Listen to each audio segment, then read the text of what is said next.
Hey there, and welcome to Write for Joy, the podcast. I'm Renee Long, and I'm here to help aspiring creative writers like you create a consistent and procrastination-free writing habit. If you're ready to finally sit down, write, and joyfully finish the stories tugging at your heart, you're in the right place. Let's dive in. Welcome to episode 2 of the Joyful Goal Setting series.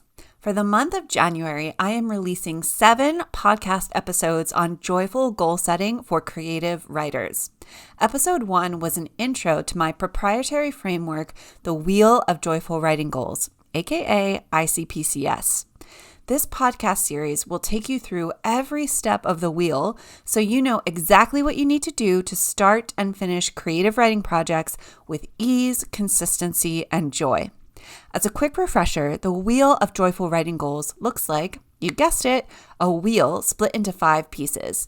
Starting from the left and going clockwise around, we have identity, clear vision, presence, compassion, and sustenance. For today's episode, we're diving into the first section of the framework, identity.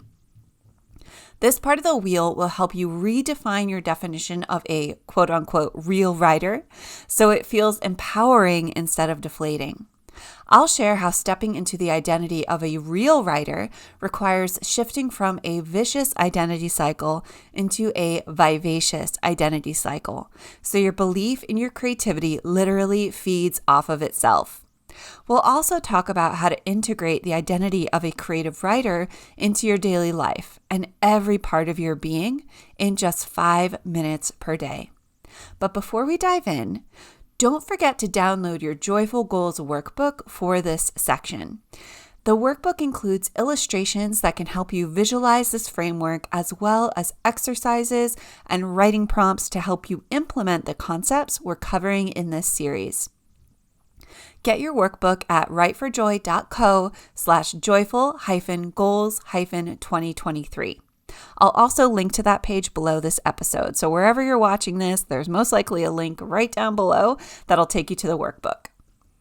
All right, let's go ahead and dive into identity. I'm so excited. I love talking about all the sections of this wheel. It's been many, many years in the making, and I just love every section of the wheel. So I always say, I'm so excited to talk about identity. And I'm probably going to say that for every single episode because I love all the steps. All right, so why is identity important? Well, studies show that your self-concept greatly impacts your behavior and habits. Behaviors and habits are what help you reach your goals, right? So if you want to be a writer, you have to actually write, right? And you can't reach a writing goal unless you practice the behavior of writing. It's going to be much harder to practice the behavior of writing if you don't believe you are a real writer.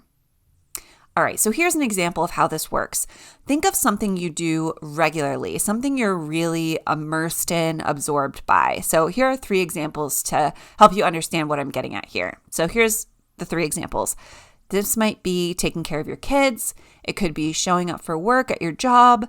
It could be listening to music or watching a sports game. Or watching sports, right? Maybe you're a really big person who's into sports, or you're maybe really into a certain genre or artist of music, right? So those 3 things: taking care of kids, showing up for work, or listening to music, or getting into sports. Regular behaviors are a result of ingrained identity. So let's dive into that first example of taking care of your kids. Most likely, if you're taking care of kids, you identify as a mom, dad, parent, or guardian. It's not difficult for you to say, I'm a mom or I'm a dad, depending on how you identify as that caretaker, right? For me, I don't have kids of my own, but I am an auntie, and I hang out with my niece and nephew quite often. I've put them to bed, I've driven them to school, I've fed them, I've taken them to the zoo. Because I don't question my identity as an aunt, it's easy for me to say I'm an auntie and behave as an auntie, right? Let's look at the second example, showing up for work, showing up for your job. You go to work, or you show up for work because you identify as your job title. Let's use marketing manager as an example, right? That's an example job we're going to go down. So you have the title of marketing manager, and if you like your job and it's a healthy workplace and you're in a good mental and physical state, you show up for work and behave like a marketing manager, right? You coordinate and create the social media and email campaigns. You brainstorm creative ideas to attract more leads. You monitor the marketing metrics and work with sales and finance to make sure your marketing efforts are generating revenue for the company. You do all of these behaviors because you are a marketing manager and you identify that way. The same applies if you're a barista or an accountant or a plumber. You have the title, the identity, and therefore you behave as if you are a marketing manager, barista, accountant, or plumber. Let's look at being a fan. Let's look at hobbies and cultures, right? So have you ever watched a sports game or listened to a music album recently? Maybe there's a podcast you regularly binge. This is me. I'm a huge podcast fan. I listen to podcasts in the morning while I'm getting ready. It's one of my favorite forms of media. So I want you to think about maybe there's a Netflix series you love or a sports team or a musical artist, and you're always waiting for the next thing from that culture, right? If you do any of those things regularly, whether it's TV, movies, music, sports, podcasts, most likely you identify as a fan. It's probably not difficult for you to say something like this to other people, depending on what it is you are a fan of, right? So it's probably not hard for you to say something along these lines. I'm a big fan of Stranger Things, or I'm a diehard Serena Williams fan, or I've read every book Sarah J. Maas has written. I'm a huge fan. And even if you're not like a diehard fan of anything, you're most likely a fan of something. You absorb whatever content that part of our culture puts out. You subscribe to the emails. You do some sort of behaviors that identify you as a fan. So here's another good example. All those folks who paid $10,000 and upwards to buy Taylor Swift tickets, that is what it means to really behave and identify as a fan. But I even identify as a Taylor Swift fan, even though I'm more of a casual listener, and I really enjoy her music either while I'm working, or I particularly like her music when I'm driving down the coast and I've got the windows down. I enjoy a good Taylor Swift album. So I identify as a fan. So when you identify as someone, you behave like that someone. When you identify as a creative writer, you behave like a creative writer. When you behave like a creative writer, you identify more deeply as a creative writer. This is what we call a vivacious cycle. Now, this is typically called a virtuous cycle, but I have some residual religious hangups about the word virtuous, so I prefer the term vivacious cycle, which is a term I first heard from the brilliant coach Natalie Miller. She has a wonderful podcast called Mind Witchery if you are into personal development and feminist personal development. She's an absolutely wonderful, wonderful coach, and she is the first person that I heard vivacious cycle from instead of the more common term, which is virtuous cycle. All right, so let's talk about vivacious cycles. So a vivacious cycle is a feedback loop that builds upon itself toward a desired outcome. So the more you stay within the cycle, the more the cycle keeps moving, the deeper and closer you are to the desired outcome. Again, the more you behave like a creative writer, showing up to the page, journaling, setting aside time to write, attending workshops, getting inspired by the work of other writers, all these writerly behaviors, the more you are going to self-identify as a creative writer. The more you identify as a creative writer, the more you're going to behave as if you are a creative writer. Thus, the vivacious cycle builds and builds and deepens and deepens. It feeds on itself. All right, so the opposite of a vivacious cycle is a vicious cycle. A vicious cycle is a feedback loop that builds upon itself toward an undesirable outcome. So you can see how there's just really one key difference, right? They're just opposites. They both are feedback loops. They both build upon themselves, but a vicious cycle gives you an undesirable outcome and is depleting rather than fulfilling, and a vivacious cycle is a desired outcome that is fulfilling, right? So those are the key differences. But the same principles apply. The more the cycle spins, the more it deepens and grows and becomes ingrained, right? When you believe the critical voices in your head that are telling you you're not a real writer, or you're not creative, smart, or disciplined enough to be a writer, or who do you think you are, or oh my gosh, every time you write, it's such crap. The more you listen to those things, the less, not just listen, but the more you listen and then believe those voices that are saying those things, the less you're going to behave like a creative writer, right? Because why would somebody sit down to the page and write if they believe that they're not smart enough to be a writer, or they believe that every time they write, it's total crap on the page? So the less you behave like a writer by procrastinating, avoiding the blank page, ghosting the writing time you set aside for yourself, avoiding writing programs because you feel like you don't belong, or you're an imposter, or you're not good enough, this is more evidence for your brain that you are a fraud and not a real writer. Even though that's not necessarily true, your brain is continuing to believe that because you're giving it evidence. Thus, the cycle builds and builds and deepens on itself, right? You get deeper into the rut. So how do we shift from a vicious cycle to a vivacious identity cycle? First thing we want to do is we want to slow the spinning of the vicious cycle and start spinning the vivacious cycle. So in this podcast, I'm going to limit my discussion to how we're going to start spinning the vivacious cycle. I dig a bit more into, overcoming imposter syndrome, overcoming negative thoughts and the inner critic in my new program, Write for Joy, the Incubator. So if you want to learn more about that, definitely reach out to me at renee@writeforjoy.co, and I'm happy to chat with you about that. But for this podcast, we're just going to talk about vivacious cycles, how to start a vivacious cycle. So we have two elements to the vivacious cycle. We have identify as a creative writer and behave as a creative writer. If we want to get the cycle spinning, we have to pick one of those elements to push, right? I kind of see it like those big, huge wheels on game shows like Wheel of Fortune or The Price is Right. Like the Wheel of Fortune one is like horizontal and The Price is Right is, up and down, whatever that word is. I'm blanking on it.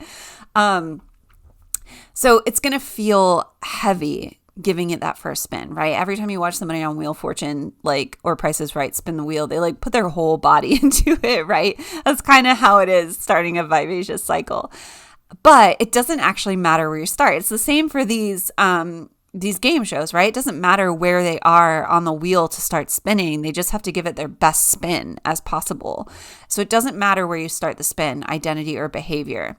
However, I typically do recommend that you start with behavior because it's just easier. It's an external thing you can do that starts to convince your brain. It gives your brain some evidence that you can and are allowed to identify as something because you are acting as if you are that something. So again, for our purposes, starting with a behavior tells your brain, oh, Renee is doing this writing behavior. She is writing for 5 minutes.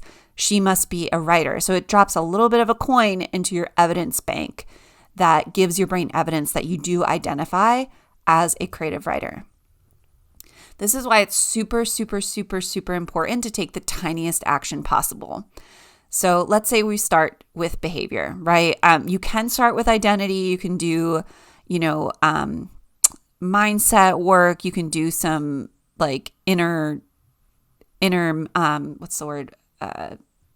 Can't think of words today. Affirmations. That's the word I'm starting with. You can use affirmations. You can do things that will shift your identity, but to me, the fastest way to actually shift your identity is to behave as that identity. But you want to really start with the tiniest action possible. You're going to be tempted to change your entire writing life in 1 week. You are so this is episode 3 of this series, and you might have already listened to the first 2 and are starting to get really inspired and really excited for your writing goals this year. Right? You're starting to generate some ideas. You're starting to feel like there's possibility for you in this writing life. And you might be tempted to set a goal to finish your novel in the next month or your book in the next month, or maybe you're going to set a goal to write every single day for an hour and you're really excited. And I want you to just gently pump the brakes because first of all, you are awesome. And even leaning into those really big, juicy dreams and desires, this is already starting your vivacious cycle, your vivacious wheel to spin, because you're starting to identify as a creative writer by envisioning what that will look like. Even just listening, this isn't episode 3, this is episode 2, right? I'm already starting to confuse everybody. Sorry, this is episode 2, not 3. But if you listen to the first one, you probably are starting to feel really excited. But I want you to hold on to those dreams. Your cycle, your vivacious wheel is spinning. This is awesome. And you're starting to identify as a creative writer. But pump those brakes before you set a huge, juicy, yet also inspiring goal or action to start the wheel. I want you to reduce this goal or this behavior you have in mind by 95%. All right, think of what you've already been thinking about, what your behavior you had planned to do, and I want you to cut it down by 95%. Here's kind of what I mean by that. So again, let's say that your goal, you had this big idea after listening to this podcast that you want to set a goal to finish your book in the next month, or you want to write every single day for an hour, right? Really juicy, really wonderful. Let's cut it down by 95%. What does that look like? It looks like tiny, tiny bite-sized behaviors. This could look like write for 5 to 10 minutes every Monday, Wednesday, and Friday, or a rhythm that feels good for you. And that's it. And you do that for an entire month, right? Instead of, I'm going to finish my novel this month, it's, I'm going to write for 5 to 10 minutes every Monday, Wednesday, and Friday, or at a rhythm that feels good for you. Maybe it's Saturday and Sunday, and you're not allowed to go over those 10 minutes, right? For a month, right? Another example could be that every single day, you open up your novel and you write one sentence. And then after that sentence is written, you close out the Google Doc and you're done. And then you do that every single day for 5 days. You take a day or 2 off, and then you repeat that cycle every single day for 5 days. You write one sentence, then close the doc, and you repeat that weekly ritual for 3 weeks. Or here's another example. Every day you make tea, you clear up your desk, you open up your Google Doc or your Word doc on your computer, you look at your writing project, you take a deep breath, and then you don't write. And you do this every single day for 5 to 10 days in a row, right? And this could be something like whatever your pre-writing routine is. Maybe it's making coffee, maybe it's making tea, maybe you have a little like she shed or he shed out in the back, and that's where you write. Or maybe you write in the basement, or whatever your writing routine is. Most likely you also have a pre-writing ritual, which for me is making tea, straightening up my desk, and then I open the Google Doc. Whatever those little steps are before you actually start to write, I want you to do that every day for 5 to 10 days in a row, but you're not allowed to write. That's just, okay, those are 3 examples, right? Those are 3 different examples of how you can implement this tiny behavior to get the wheel spinning. So that last one, doing the pre-ritual before the actual ritual, is an idea coming from the book Atomic Habits by James Clear, which is a fantastic book. I highly recommend it. And he actually uses it in the sense of starting a running habit. So let's say you wanted to run a marathon. So instead of going out and running 5, 10, 20 miles every day to train for your marathon, for the first couple weeks, or let's say the first 2 weeks, you get in your running clothes, you go downstairs, my house is, we go downstairs to go outside. Maybe you go upstairs. I don't know. You go downstairs to go outside, you lace up your sneakers, and you're ready to run, and then you don't run. You basically do the pre-ritual for like a couple of weeks so that ritual becomes ingrained. And it's essentially what it's doing. First of all, it's training your brain to get started, which is the hardest part. Second of all, it's building a craving to do the actual activity. So if you're every single day for 3 weeks, getting in your running clothes, going downstairs, stretching, putting on your running shoes, and then not running, by the end of those 3 weeks, you're going to be like, please let me run. You're going to be like a racehorse in the stall, just like, please, somebody tell me I can go. It's the same thing for writing. If you make your tea, clear off your desk, open up a fresh Google Doc or the Google Doc to your novel or whatever you're working on, and then you're not allowed to write, by the end of those 3 weeks, you are going to be you have so much energy built up that you want to write that habit is going to come like so easily to you. Again, you're going to feel like that racehorse in the stall. All right. So tiny habits get the wheel moving. These little bite-sized behaviors are so incredibly powerful. That's actually why I love the title of James Clear's book, Atomic Habits. And atoms are such a wonderful metaphor for these tiny habits because an atom is so tiny and yet it contains the power of the universe. If we could fuse 2 atoms together, we could literally create the power of the sun. Like, that's how powerful they are. That is what the sun is. It's atomic energy. It's nuclear energy. It's so powerful based on the tiniest elements of our universe. And these tiny habits are doing a few things behind the scenes in your brain. They're building the habit of showing up to write, which is always the hardest part. Again, it's always the hardest part to put on your running clothes, lace up those sneakers, get your water bottle, and get your butt out the door. That's the hardest part. So if you train your brain to automate that, it's gonna be so much easier when you're actually ready to run. Again, like I said before, these tiny habits create the craving to keep going because you've gotten started and you're going to feel like that racehorse energy of like, please let me go. Let me follow this. Let me see where this ends. Let me run, let me write. And that's going to build it. That energy is going to build up. And eventually you're going to be able to like shift into longer stints of writing for like 30 minutes and you can get all that energy out. Finally, these tiny habits are making deposits into your evidence bank in your brain that shows your brain that you are a real writer. You've started the vivacious cycle. You've started with behavior. It's feeding into identity and it's going to feed back into behavior. So the wheel is spinning. The vivacious cycle has started. All right, my friend, now it's time to take this work deeper. I love podcast episodes and digital trainings, and I also know it's super easy just to listen and not actually integrate anything you've learned and put it into action. So I don't want that to happen to you. So I want you to go grab your workbook. So in the workbook for this episode, I've included 3 juicy reflection questions. So super easy, not overwhelming.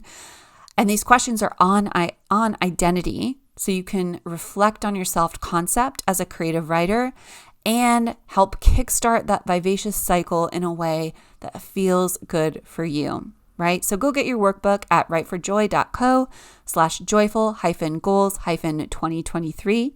And if you've already signed up there, then you'll have the workbook in your email. And if you have any trouble accessing the workbook, go ahead and email me at renee@writeforjoy.co, and I am happy to help. I am so honored that you're joining me for the Joyful Writing Goals series, and I'll see you in the next episode all about clear vision.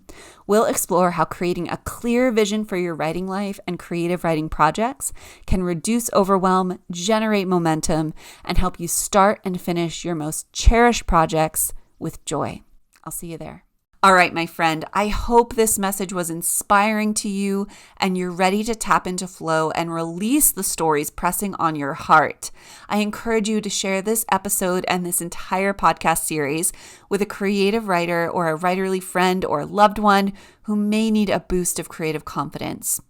For more episodes and letters of encouragement like this one, please subscribe below or at writeforjoy.co/subscribe. Again, that's writeforjoy.co/subscribe. Thank you so much for listening and happy writing.